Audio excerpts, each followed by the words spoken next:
Allora, intanto buongiorno a tutti, benvenuti, siamo all'interno, veloci, anche se perché fuori... È un esterno qui, è fuori, è sì, perché hai le vetrate, giusto? Facciamo vedere le vetrate, ecco, visto le vetrate.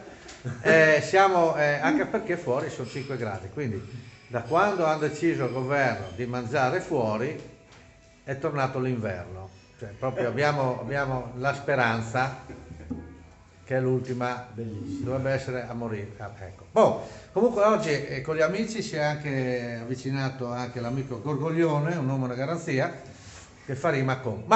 Oggi è un anniversario importante per tutti i friulani, c'è anche l'amico da Torino, che ormai è friulano come noi.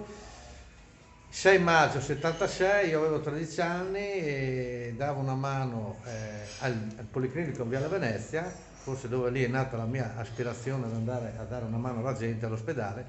Portavo le barelle che arrivavano dalla Carnia e da Gemona, eccetera. Quindi 6 maggio 76 per noi friulani è una data che rimane nel cuore, perché abbiamo avuto questa esperienza bruttissima. Ma quindi io avevo fatto amicizia con tanti militari, con tanti amici militari che sono stati i primi ad andare a dare una mano, è vero Marco?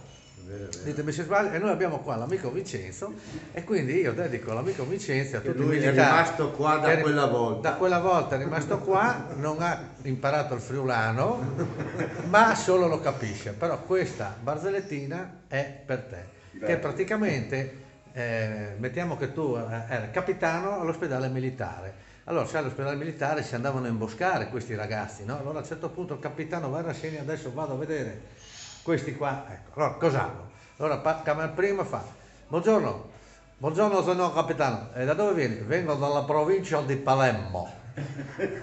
E che problemi hai? Problemi alle emorroidi. Ah, e che cura ti fanno? Una cura molto bella, molto pratica. Mi fanno pennellate di iodio la mattina e pennellate di iodio la sera. E come ti trovi? Molto bene, signor capitano. Bravo. Tu dove vieni? Io vengo a provincia di Salerno. Anch'io ho problemi emorroidi buoni, faccio pennellate la mattina, pennellate la sera con iodio a buono. Bravissimo. Tu dove vieni? Io vengo a Genova, Belin. Che problemi emorroidi anch'io. E cosa ti fanno? Pennellate di iodio la mattina, pennellate di iodio la sera. E come ti trovi? Bene. Tu dove vieni? Treviso? E che problemi hai? Problemi di tonsille. Che cura ti fanno? Pennellate di iodio la mattina? Pennellate di iodio la sera, signor capitano. Come ti trovi? Bene? Bene? Però vorrei che ogni tanto cambiassero pennello. Un saluto a tutti dalle 3 sorelle, speriamo nel bel tempo. Ciao, ciao, ciao.